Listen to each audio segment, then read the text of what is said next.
Boa noite a todos. Dando continuidade ao nosso estudo do Livro dos Espíritos, hoje veremos o capítulo 7, denominado Da Volta do Espírito à Vida Corporal. Lembrando sempre que este é um curso promovido pela Associação Espírita Allan Kardec, de São José do Rio Preto, através do seu departamento de cursos, neste ano de 2021. Antes de começarmos, façamos uma prece para que possamos relaxar o nosso espírito e estarmos mais preparados para os ensinamentos de hoje. Amado Mestre Jesus, agradecidos que estamos, Mestre querido, por mais uma oportunidade de estudo, enseja em nós a vontade de aprender sempre, enseja em nós a vontade de vivenciar a Tua doutrina sempre.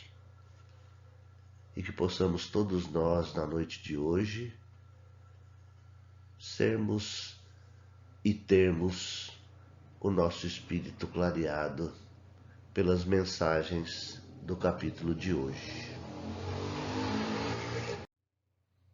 A primeira parte, denominada Faculdades Morais e Intelectuais do Homem. Questão 361. Qual a origem das qualidades morais, boas ou más, do homem? Respondem os espíritos que são a do espírito nele encarnado. Quanto mais puro é esse espírito, tanto mais propenso ao bem é o homem. Isso para nós é uma coisa bastante clara, né? Porque quem está encarnado é um espírito que tem a sua individualidade. Então a origem das qualidades morais, boas ou más do homem, é do próprio espírito. Como consequência da pergunta, segue perguntando Kardec: seguir-se-á daí que o homem de bem é a encarnação de um bom espírito e o homem vicioso a de um espírito mau? E eles respondem sim. Mas dize antes que o homem vicioso é a encarnação de um espírito imperfeito, pois do contrário, poderias fazer crer na existência de espíritos sempre maus, a que chamamos demônios. Aqui uma particularidade, né? Não existe um espírito vicioso, né? Um espírito mau. Existe um espírito imperfeito. Todos nós fomos criados simples e ignorantes com um único objetivo, que é chegar à perfeição. Então, todos os espíritos criados por Deus vão chegar à perfeição um dia. Vão estar a seu lado, auxiliando a conduzir a harmonia do universo. Mas, até o espírito chegar lá, dependendo do caminho que ele trilha, e a gente já viu isso, ele está ainda muito imperfeito e às vezes em caminhos ainda muito longe, né, da rota normal da subida à perfeição. Então, é natural que os espíritos nos alertem para nunca chamar um espírito de espírito mau, e sim de espírito imperfeito. Questão 362. Qual o caráter dos indivíduos em que encarnam espíritos desacisados e levianos? Desacisado seria sem siso, sem juízo, né? E os espíritos respondem: são indivíduos estúrdios, maliciosos e não raro criaturas malfazejas. E por que isso? Porque estão num estágio de imperfeição ainda, né? Na 363, o Kardec questiona: tem os espíritos paixões de que não partilhe a humanidade? E os espíritos respondem não, que de outro modo vô-las teriam comunicado. Essa pergunta tem a ver com se a gente teria paixões, né? que a humanidade ainda não conhecesse, né? E ele responde assim os espíritos categoricamente que não, que de outro modo os espíritos já teriam comunicado para a gente. Na questão 364, o mesmo espírito dá ao homem as qualidades morais e as da inteligência? Respondem os espíritos certamente, e isso em virtude do grau de adiantamento a que se acha elevado. O homem não tem em si dois espíritos. Óbvio, né? A gente já viu isso, mas sempre é bom relembrar que o nosso espírito tem dois caminhos principais de elevação, que são em relação à elevação moral e à elevação intelectual. Os espíritos perfeitos têm isso no seu nível máximo. E claro que essas duas, vamos dizer assim, vertentes da nossa elevação têm a ver com nós mesmos, não são dois espíritos, é um espírito só.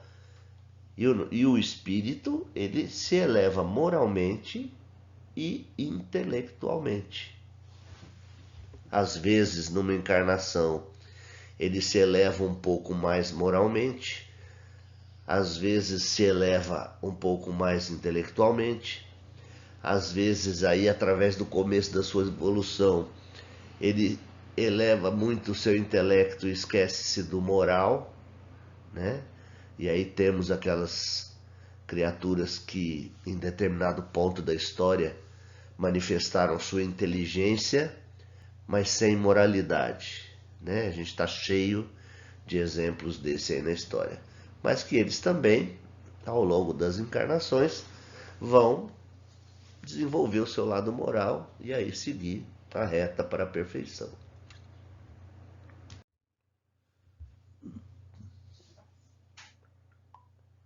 Na questão 365, por que é que alguns homens muito inteligentes, o que indica acharem-se encarnado neles espíritos superiores, são ao mesmo tempo profundamente viciosos? É exatamente isso que eu estava falando agora há pouco. E eles colocam assim: é que não são ainda bastante puros os espíritos encarnados nesses homens, que então, e por isso, cedem à influência de outros espíritos mais imperfeitos. O espírito progride em insensível marcha ascendente, mas o progresso não se efetua simultaneamente em todos os sentidos. Durante um período da sua existência, ele se adianta em ciência, durante outro, em moralidade. É o que a gente estava falando agora há pouco, né? E o interessante é notar que nessa resposta aqui, ele coloca uma coisa que às vezes passa despercebido quando a gente lê. E que também faz a gente lembrar de alguns ditados populares. No começo ele fala assim, ó: é que não são ainda bastante puros os espíritos encarnados nesses homens, que então, e por isso, por não serem ainda tão puros, eles cedem à influência de outros espíritos mais imperfeitos. Olha que interessante isso, né? Aqueles ditados antigos: diz-me com quem andas e eu te direi quem és. Aquele ditado de é pela árvore que se reconhece os frutos. Aquele ditado da mamãe, né, que sempre fala que a gente não deve andar em má companhia. E isso tudo tem razão de ser, né? Porque se a gente ainda está naquele estágio de espírito imperfeito, principalmente moralmente, os colegas, vamos dizer assim, de encarnação, que tenham até talvez menos perfeição do que a gente, nos levam para o caminho errado, com certeza, porque a gente já tem essa tendência por estarmos num estágio de crescimento moral ainda não tão adiantado. Então, os conselhos de mamãe sempre são muito sábios.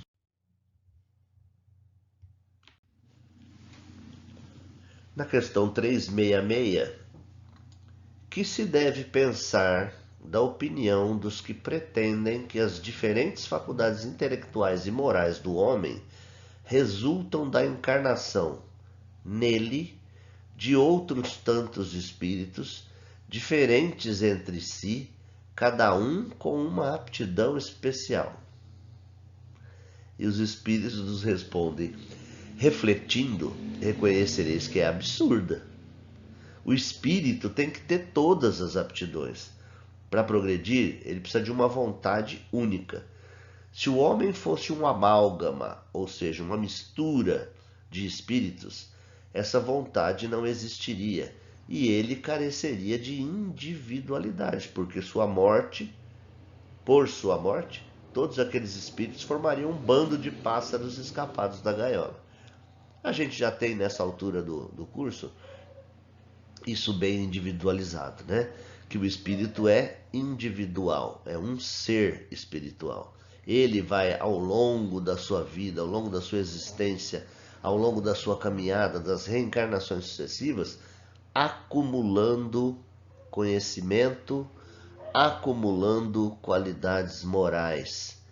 E isso que é a fonte do progresso, as reencarnações sucessivas, né? Então essa ideia de que as qualidades intelectuais e morais do homem resultam da encarnação nele de outros tantos espíritos diferentes, o que é perene é o espírito, não é o corpo, né? E para acontecer isso, teriam que ser vários espíritos encarnando num corpo só.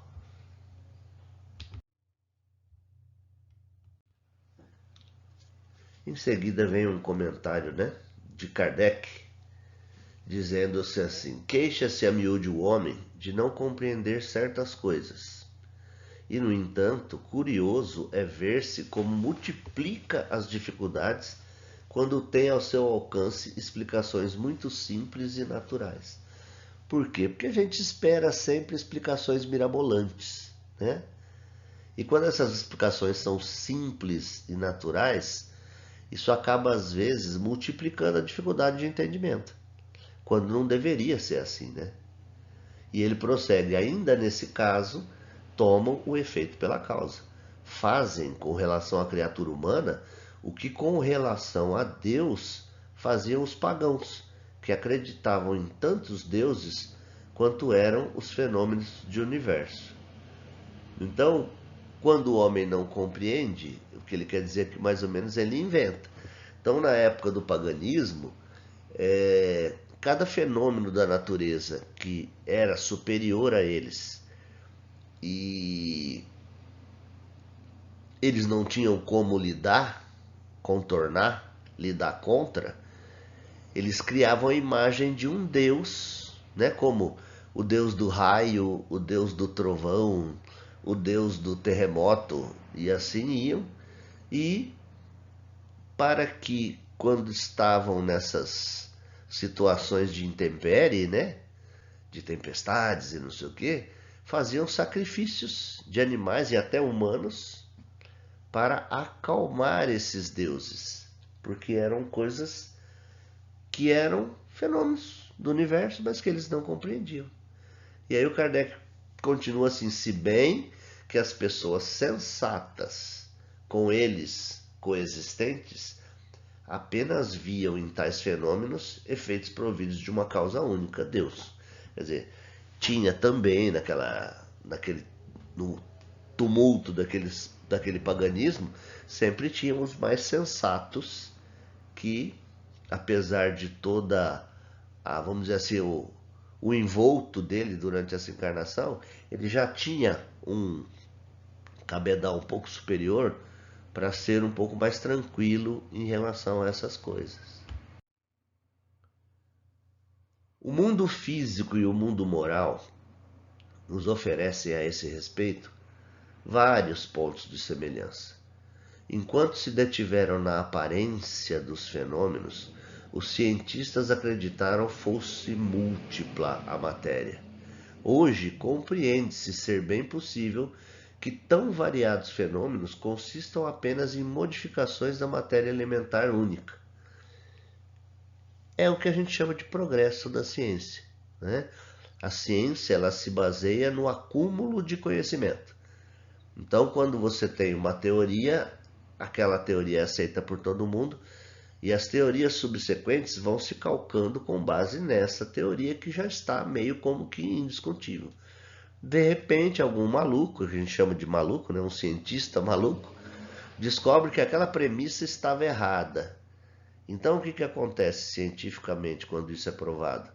Que toda aquela ciência que derivou daquela premissa está tudo errado. Então, eles têm que voltar lá atrás e começar a discutir um novo caminho, né? As diversas faculdades são manifestações de uma mesma causa, que é a alma, ou do espírito encarnado. E aí a gente tem que lembrar lá do começo do Livro dos Espíritos, quando eles comentam que, eu acho que o Kardec comenta que durante o Livro dos Espíritos ele ia usar o termo espírito e alma, que é a mesma coisa, mas que no livro dos Espíritos, quando ele citasse espírito, era para a gente entender que esse espírito estava desencarnado. Quando ele citasse alma, que era para a gente entender que esse espírito estava encarnado. Mas é a mesma coisa, é só didaticamente para não ficar repetindo que está encarnado, que está desencarnado, entendeu? Então ele falando assim que as diversas faculdades são manifestações de uma mesma causa, que é a alma, ou do espírito encarnado, ele quer dizer isso. E não de muitas almas, exatamente como os diferentes sons do órgão, os quais procedem todos do ar, e não de tantas espécies de ar quanto sons. Não é? De semelhante sistema, decorreria que quando um homem perde ou adquire certas aptidões, certos pendores, isto significaria que outros tantos espíritos teriam vindo habitá-lo ou o teriam deixado, o que o tornaria um ser múltiplo, sem individualidade e, conseguintemente, sem responsabilidade. Óbvio, né? Se ele não tem uma identidade única e passam por ele vários espíritos, primeiro que a gente teria que encarar o corpo como um corpo que não morreria. E segundo que não teria como se responsabilizar por nada de certo ou errado, porque são vários espíritos que passaram por ele, né? Acresce que o contradizem numerosíssimos exemplos de manifestação de espíritos em que estes provam a sua personalidade e a sua identidade.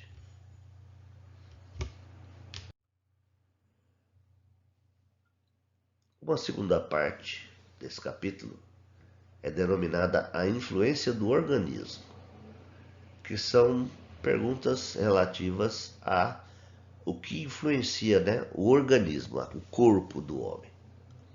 Na 367, os espíritos são arguídos assim: unindo-se ao corpo, o espírito se identifica com a matéria.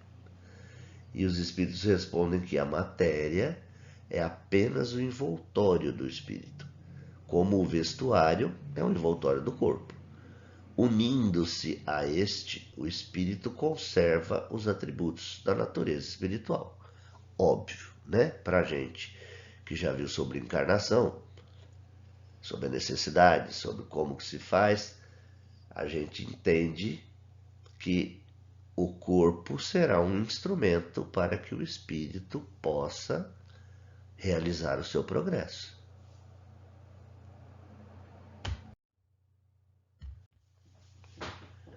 Na questão 368, ainda relativa ao corpo, né? Os espíritos perguntam: após a sua união com o corpo, exerce o espírito com liberdade plena as suas faculdades? E os espíritos respondem que o exercício das faculdades depende dos órgãos que lhes servem de instrumento. A grosseria da matéria as enfraquece. A gente já teve oportunidade aqui no curso mesmo de discutir sobre esse tipo de coisa, sobre o espírito enquanto está no plano espiritual. Ele não precisa, né, de órgãos específicos para as faculdades. Por exemplo, esses sentidos que a gente conhece como sentidos. Ele não precisa de olhos para ver, ele não precisa de ouvido para ouvir, não precisa de nariz para sentir cheiro, né? Mas quando ele encarna aqui no nosso planeta Terra, neste corpo material que é apropriado para ele desenvolver atividades aqui e agir na matéria da Terra, ele precisa de olhos para enxergar, ele precisa de ouvido para ouvir, ele precisa de nariz para sentir cheiro. E é natural a gente pensar que se o corpo que ele estiver usando nesta encarnação tiver algum problema físico em algum desses órgãos, que aquela faculdade que é do espírito, vamos supor, enxergar, não possa ser exercida nessa encarnação, se ele tiver os olhos, os aparelhos oculares, né, com problema. Então ele não pode ter liberdade plena das suas faculdades. E mesmo assim de tantas outras, né? O espírito, a gente sabe que o espírito pode volitar, o espírito pode se deslocar com a velocidade do pensamento, e isso tudo um corpo material grosseiro como o nosso, obviamente, não o permite. E apenas como uma, vamos chamar assim, de permissividade nessa altura do curso, também essas faculdades podem acontecer mesmo através do nosso corpo grosseiro, quando propositadamente algumas, vamos chamar assim, de janelas, ficam abertas e através dessas janelas a gente consegue ter alguma percepção num plano espiritual, mesmo com esse corpo grosseiro, que aí a gente chama isso de mediunidade, e a gente vai estudar isso mais para frente. Mas mediunidade nada mais é do que uma característica do próprio espírito, né? Como espírito, que ele consegue usar mesmo estando neste corpo grosseiro.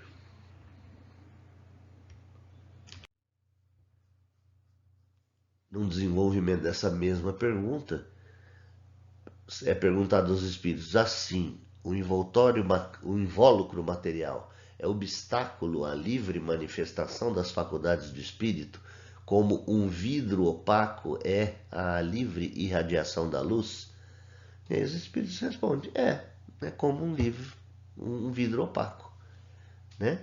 Vamos supor que a luz emitida fosse uma característica do espírito, mas se ele tiver o corpo como um vidro opaco, essa luz ele não consegue transmitir para fora do corpo. Por quê? Porque o instrumento que ele está utilizando não é propício a isso. E aí o comentário: pode-se comparar a ação que a matéria grosseira exerce sobre o espírito a de um charco lodoso sobre um corpo nele mergulhado, ao qual tira a liberdade dos movimentos.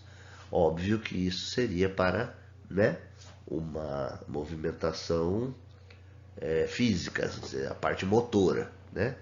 E a gente está falando de tantas outras características que o espírito tem, que por força de habitar esse corpo grosseiro, muitas delas ficam embotadas porque não conseguem se manifestar.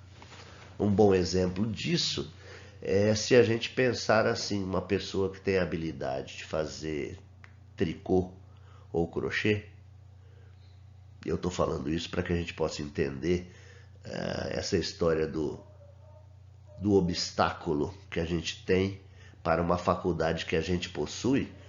É só imaginar uma pessoa que tem muita habilidade com as mãos para fazer tricô e crochê, e você pegar uma luva dessas que a gente chama de luva de raspa, que é uma luva de couro que é usada pelos pedreiros, serventes, né, para não machucar a mão, embeber ela em óleo e cola e deixar secar. Aí ela fica durona. E aí você pega essa pessoa que sabe fazer tricô ou crochê, pede para ela vestir essa luva e tricotar um sapatinho.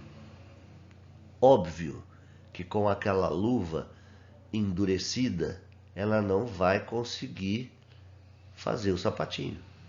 Mas isso é porque ela desaprendeu a fazer sapatinho? Claro que não. Ela continua tendo essa qualidade de boa tricoteira, mas o instrumento que ela está se utilizando agora não a permite exercer essa habilidade. Então é isso mais ou menos, fazendo uma analogia, o que o corpo nosso, material grosseiro aqui da Terra, faz com as nossas características de espírito, não é?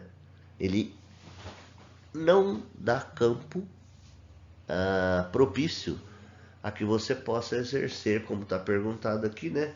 Lá atrás, exercer plenamente as nossas faculdades espirituais. Na 369 é perguntado assim: o livre exercício das faculdades da alma está subordinado ao desenvolvimento dos órgãos? E os espíritos respondem: os órgãos são os instrumentos da manifestação das faculdades da alma. Manifestação que se acha subordinada ao desenvolvimento e ao grau de perfeição dos órgãos, como a excelência de um trabalho o está a da ferramenta própria à sua execução. Poderemos, né, no futuro, termos olhos mais acurados, sensibilidade auditiva mais acurada, um cérebro mais acurado. Tem sempre aquelas histórias que a gente escuta que a gente não consegue usar mais do que 20% do nosso cérebro. Então vamos dizer assim que a gente consiga conseguir usar 100% do cérebro. Claro que se tudo isso for desenvolvido no corpo humano, o livre exercício das faculdades da alma vai estar melhor, né? Não totalmente livre, mas vai estar bem mais pronunciado. A gente vai enxergar melhor, ouvir melhor, sentir melhor, pensar melhor, raciocinar melhor. Então os espíritos estão reafirmando isso, que os órgãos são os instrumentos da manifestação das faculdades da alma. Manifestação que se acha subordinada ao desenvolvimento e ao grau de perfeição dos órgãos, como a excelência de um trabalho o está a das ferramentas da sua própria execução. Na 370 é perguntado: da influência dos órgãos, se pode inferir a existência de uma relação entre o desenvolvimento do cérebro. Vamos voltar aqui. Da influência dos órgãos, se pode inferir a existência de uma relação entre o desenvolvimento do cérebro e o das faculdades morais e intelectuais? Aí ele fala assim, ó: não confundais o efeito com a causa. O espírito dispõe sempre das faculdades que lhe são próprias. Ora, não são os órgãos que dão as faculdades, e sim estas que impulsionam o desenvolvimento dos órgãos. Como a gente estava falando agora há pouco. Com a evolução do corpo, não é? A gente pode começar a ter capacidade de enxergar melhor, ouvir melhor, sentir melhor, raciocinar melhor, usar mais o cérebro, certo? Mas isso não quer dizer que foi por isso que o espírito ficou mais inteligente. Isso quer dizer apenas que o espírito vai estar tendo um objeto de manifestação no mundo, que é o corpo, melhor. Que ele vai poder passar mais através do corpo as suas qualidades e características. nunca além delas. O corpo não dará nenhuma qualidade, nenhuma característica especial ao espírito, a não ser de poder manifestar o seu próprio ser. Nada além do que ele ainda não conquistou. E é isso que foi essa resposta dos espíritos. Não confundir o efeito com a causa.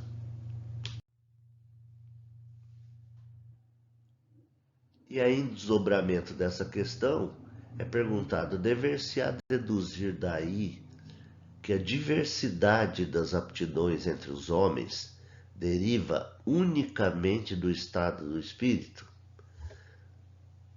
E os espíritos respondem: o termo unicamente não exprime com toda a exatidão o que ocorre. O princípio dessa diversidade reside nas qualidades do espírito, que pode ser mais ou menos adiantado. Cumpre, porém, se leve em conta a influência da matéria que mais ou menos lhe cerceia o exercício de suas faculdades.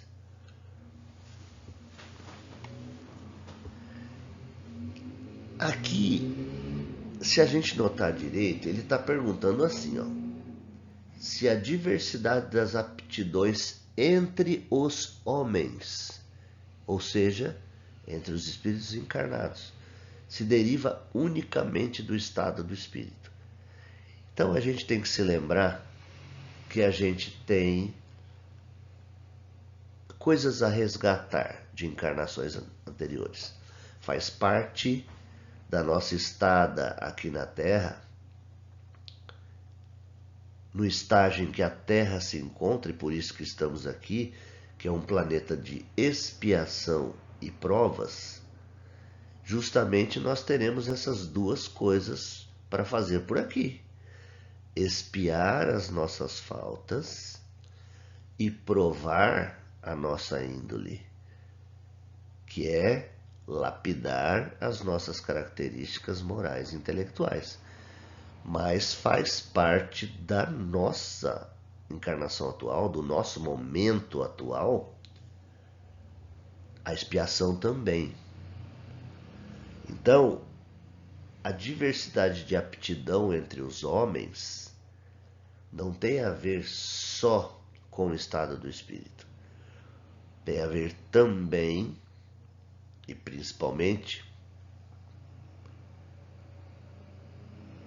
pelo instrumento físico que nos foi fornecido. Fazer uma coisa hipotética. Um espírito que, através da sua inteligência, prejudicou muita gente, porque ele tinha muita inteligência e pouca moral. Então, toda vez que ele encarnou, a inteligência dele se fez presente em uma paralisação do seu progresso moral. É natural a gente imaginar que em alguma encarnação ele vai precisar vir com uma deficiência corporal que naturalmente o iniba de usar grande parte da sua inteligência, para que com esse sofrimento ele possa entender que a inteligência tem que ser usada sempre para o bem. Então, naturalmente, nesse caso dessa pergunta, essa diferença, vamos supor, intelectual entre os homens, nem sempre se dá exatamente porque um espírito é menos ou mais adiantado intelectualmente do que o outro, e sim também pelas possibilidades nesta encarnação que esse espírito veio, às vezes munido de um corpo que ele não poderia exercitar plenamente o seu intelecto para aprendizado e expiação. Então, quando ele pergunta o termo, quando ele responde o termo unicamente, não exprime com toda exatidão o que ocorre, é que ela não deriva unicamente do estado do espírito, e sim também neste estágio nosso, do tipo de corpo que ele tem para manifestação.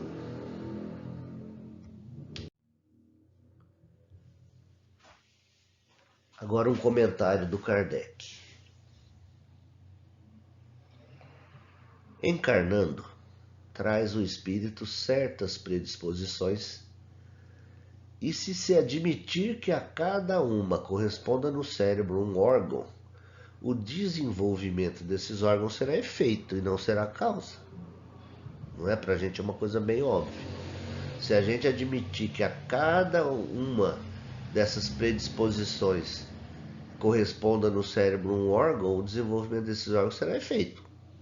E não é. Se nos órgãos estivesse o princípio das faculdades, o homem seria máquina, sem livre-arbítrio e sem a responsabilidade de seus atos. Forçoso, então, fora admitir-se que os maiores gênios, os sábios, os poetas, os artistas, só o são porque o acaso lhes deu órgãos especiais, donde se seguiria que sem esses órgãos não teriam sido gênios, e que assim o maior dos imbecis houvera podido ser um Newton, um Virgílio ou um Rafael, desde que certos órgãos se achassem providos. E a gente sabe que não é assim, né? Claro que os maiores gênios tiveram também a oportunidade de ter à sua disposição um corpo no qual ele pôde manifestar todo o seu conhecimento, né? Mas não é porque o corpo era bom, o cérebro era bom, a visão era boa, a percepção era boa, que ele se tornou um gênio. É porque ele já tinha desenvolvido essa característica antes, não é? E ele foi bem claro aqui, né? No final, falando assim, de onde se seguiria que sem esses órgãos maravilhosos não teriam sido gênios, e que assim o maior dos imbecis poderia ter sido um Newton, um Virgílio ou um Rafael, desde que certos órgãos se achassem providos. E não é assim, né? Isso é o espírito, a característica do espírito.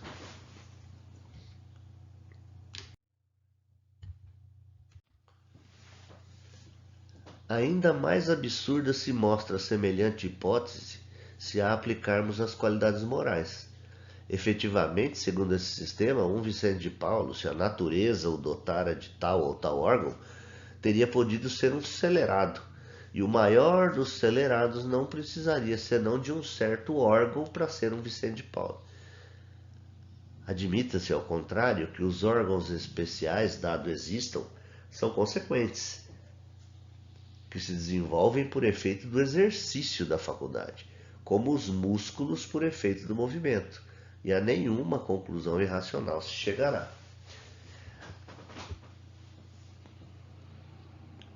A moral é uma característica do espírito, como a inteligência também.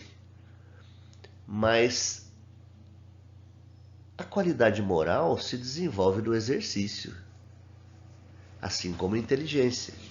Então, uma pessoa que é boa, justa moralmente, ela não criou essa faculdade do nada e de repente. Não foi por causa de um órgão que ela veio encarnada, que o órgão responsável por essa bondade deu essa bondade à pessoa. Isso é mais fácil para a gente entender que não é por aí, né? E ele fala bem aqui no final, né?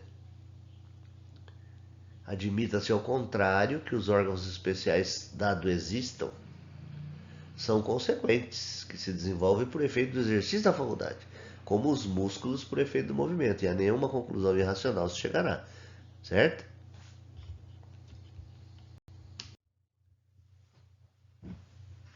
E ele prossegue: sirvamo-nos de uma comparação trivial à força de ser verdadeiro. Por alguns sinais fisionômicos se reconhecem que um homem tem o vício da embriaguez. Serão esses sinais que fazem dele um ébrio? Ou será a ebriedade que nele imprime esses sinais? pode-se dizer que os órgãos recebem o cunho das faculdades. Ser um ébrio é aquele cara que bebe, bebe, bebe, bebe. Seria o alcoólatra hoje o termo, né?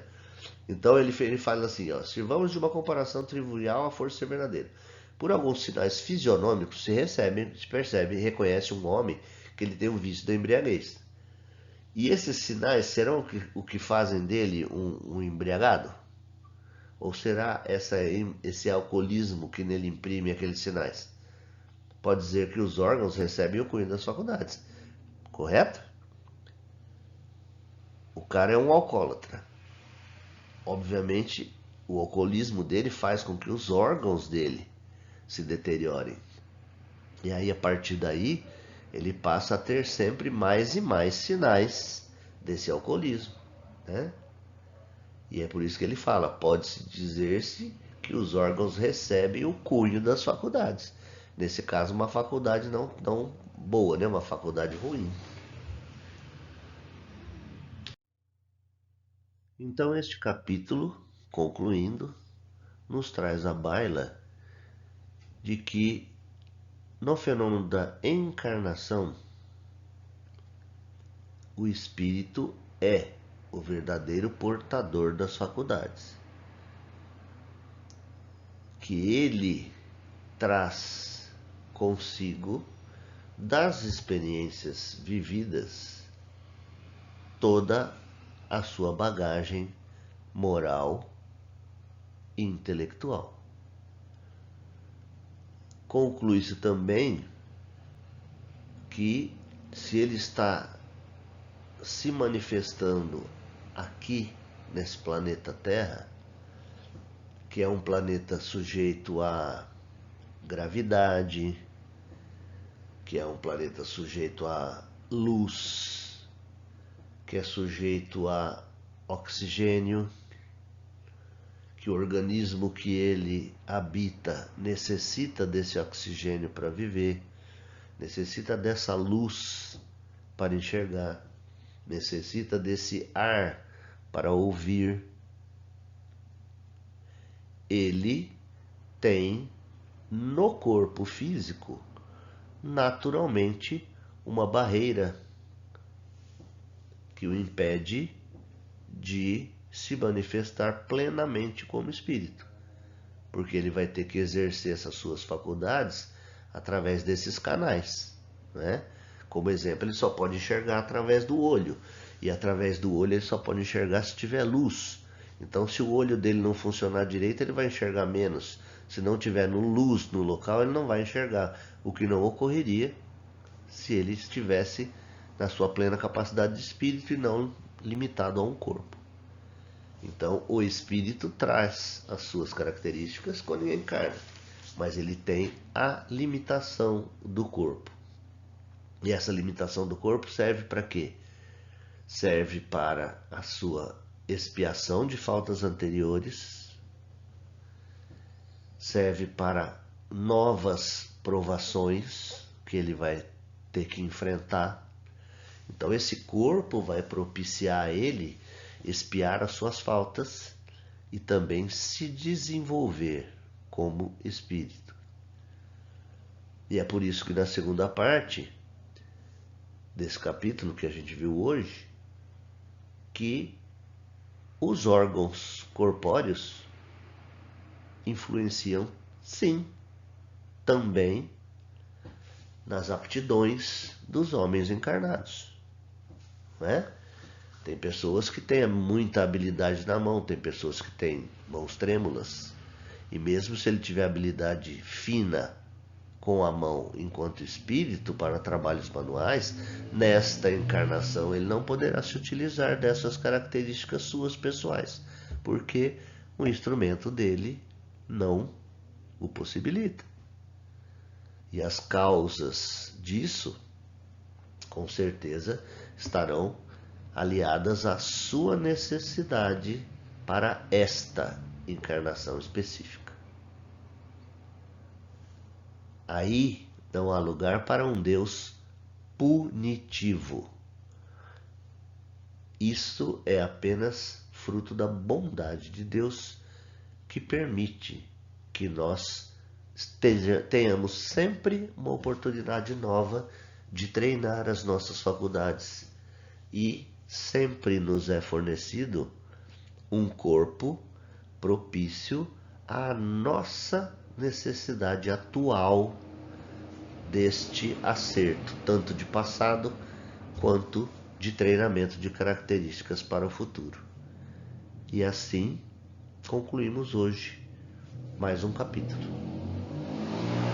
Que possamos estar todos nós reunidos com a graça de Deus na semana que vem para mais um estudo da nossa doutrina. Uma boa noite a todos.